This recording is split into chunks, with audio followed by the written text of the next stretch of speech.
d'un coup. Il est 8h34, Fabien Roussel, bonjour. Bonjour. Secrétaire national du Parti communiste français, député du Nord, je le rappelle. Beaucoup de social. L'actualité sociale, ça vous réjouit ? Parce que vous dites toujours, on ne parle pas de social dans ce pays. Ben là, on en parle. On en parle à l'occasion, effectivement, de la mobilisation des personnels paramédicaux, des médecins, des internes, des étudiants en médecine aujourd'hui pour sauver l'hôpital public qui est en danger. Vous connaissez les revendications qui sont multiples, Et la principale, c'est une augmentation de 300 € net mensuels de tous les salaires, arrêt de la fermeture de lits d'hospitalisation et puis abandon de la tarification à l'activité. Tout à fait, et ce sont de justes revendications que nous avons d'ailleurs repris dans un projet de loi que nous avons déposé à l'Assemblée nationale. Nous avons rencontré une proposition de loi que nous avons déposée. Nous avons rencontré à peu près 140 hôpitaux dans notre tour de France des hôpitaux avec les députés, sénateurs, sénatrices communistes. À la rencontre de ces personnels, l'hôpital public est déshumanisé. Il y a des infirmiers qui sont de garde la nuit tout seuls et qui n'ont pas les moyens de répondre à une urgence. Il y a des déserts médicaux. Il y a des aides-soignants, des personnels soignants qui sont à bout de souffle, qui démissionnent pour certains parce qu'ils n'en peuvent plus. Qui vont dans le privé. De travailler. Qui vont dans le privé. On est en train de déshabiller l'hôpital public, déshumaniser l'hôpital public, alors que la santé n'est pas une marchandise. C'est aujourd'hui la première priorité des Français. Ils sont inquiets, nos compatriotes, de pouvoir être soignés correctement dans nos hôpitaux. Un nouveau plan du gouvernement sera bientôt présenté pour l'hôpital. Nous verrons ce qu'il contient. Est-ce que l'on va résoudre le problème avec un carnet de chèques? Je vous pose la question. Écoutez, parce qu'on met les moyens, il va falloir mettre les moyens. Il va falloir mettre les moyens et puis aussi un petit peu d'huile. Comme on dit, pour que ça marche. Les moyens, pourquoi? Le gouvernement dit on a augmenté le budget. L'ONDAM, l'objectif national de dépenses. 2,1%. Mais c'est pas de 2,1% qu'il faut l'augmenter. Tout le monde leur dit. C'est de 4,5%. Et la différence entre... C'est quoi, 2 milliards d'euros? Non, c'est 4 milliards. 4 milliards d'euros? Il manque 4 milliards d'euros pour notre système de santé publique pour répondre aux besoins de nos concitoyens en matière d'hôpitaux publics, en matière de désert médical et en matière de médicaments, puisqu'on a aussi un problème de pénurie de médicaments. Donc il y a 4 milliards d'euros à budgéter dans le budget de la France et de la sécurité sociale pour répondre aux besoins.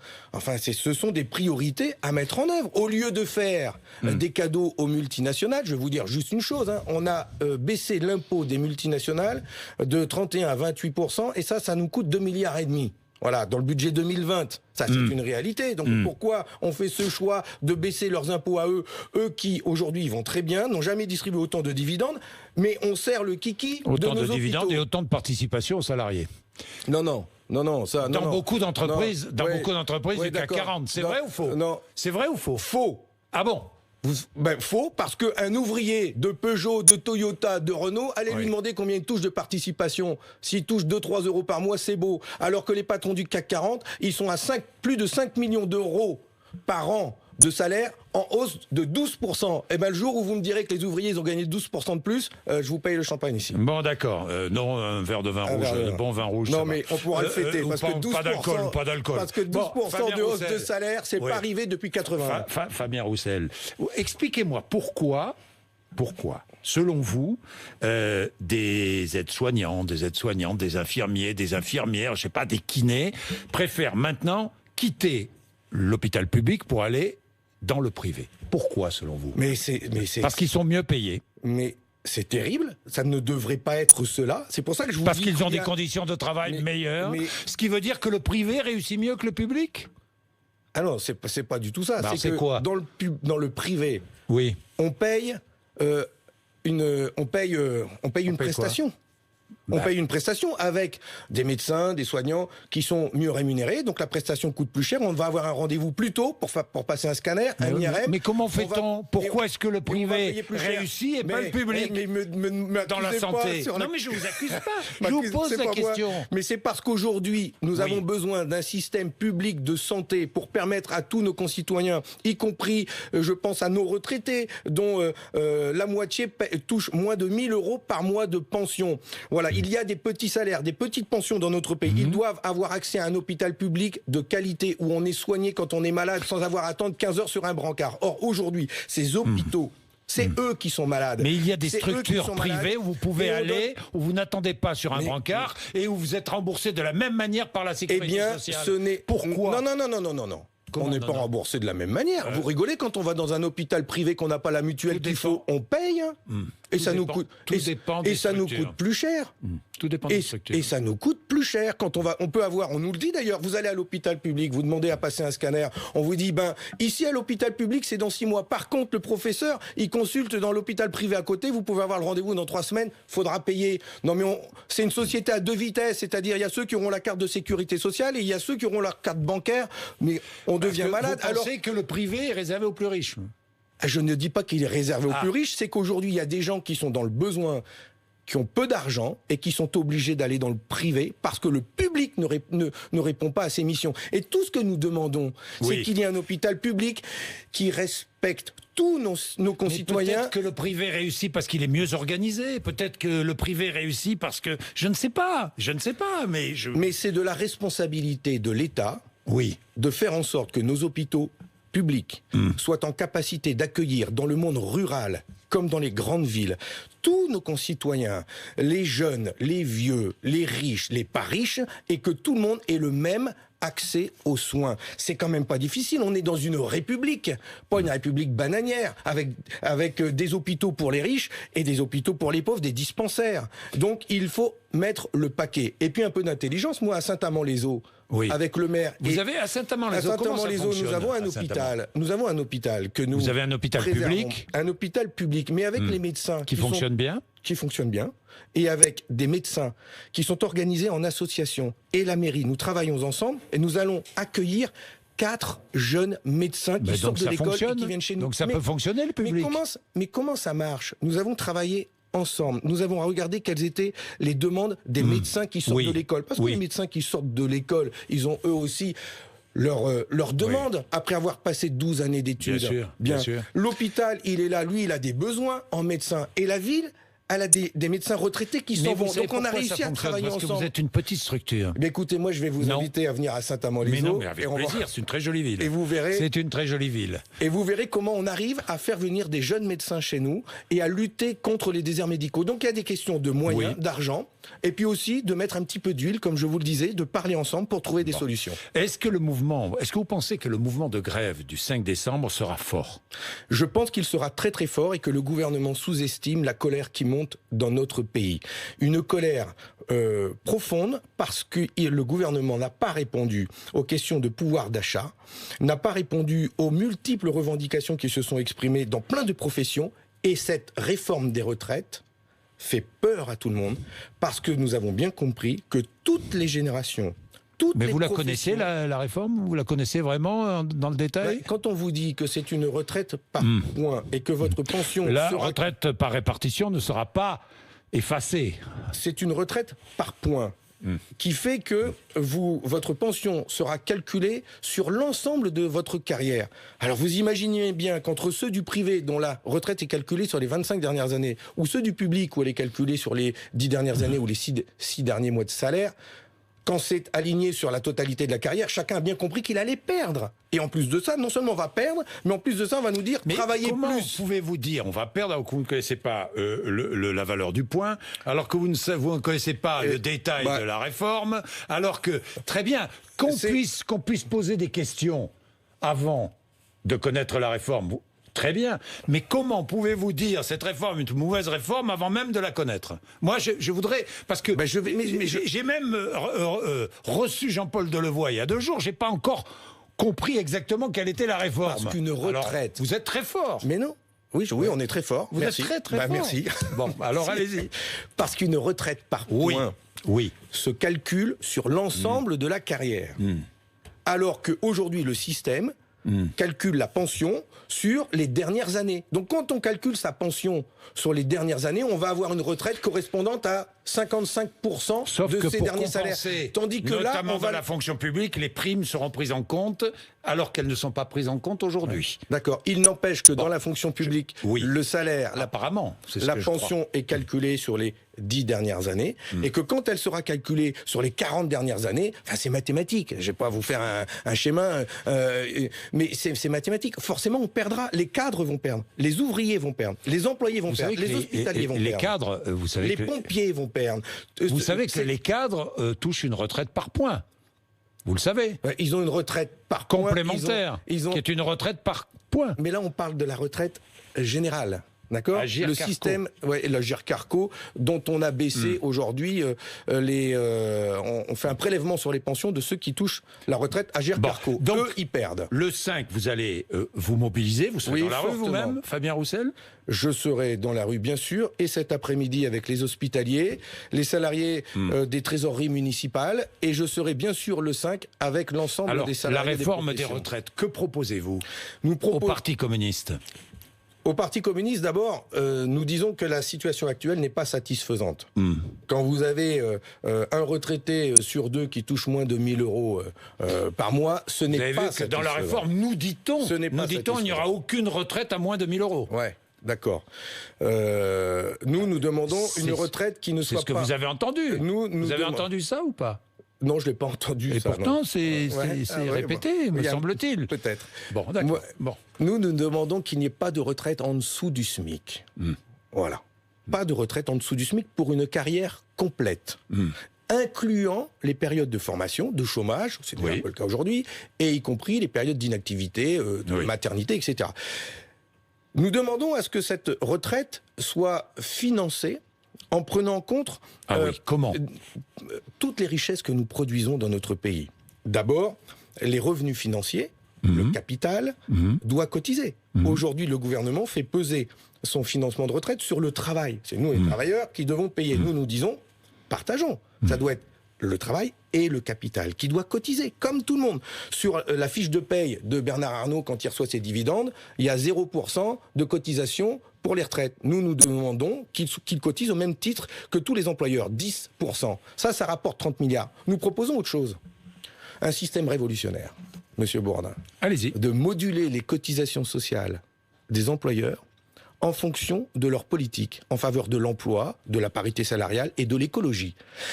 Une entreprise qui est vertueuse paierait moins de cotisations. Une entreprise qui ne l'est pas paierait plus de cotisations. Un système de bonus-malus. Exactement. Un système de bonus-malus qui permettrait, en fonction, de leur donner ou pas les exonérations fiscales qui existent aujourd'hui. C'est-à-dire que nous, au lieu de distribuer des cadeaux type le CICE, nous proposons d'y mettre des critères pour inciter les entreprises à produire autrement. C'est-à-dire que nous, communistes, nous disons pas seulement il faut mieux répartir les richesses, nous disons qu'il faut produire autrement les richesses pour que ça serve l'économie, l'écologie et que ça finance nos retraites. Le 16 novembre, 1 an, les Gilets jaunes. Vous appelez à de nouvelles mobilisations des Gilets jaunes ?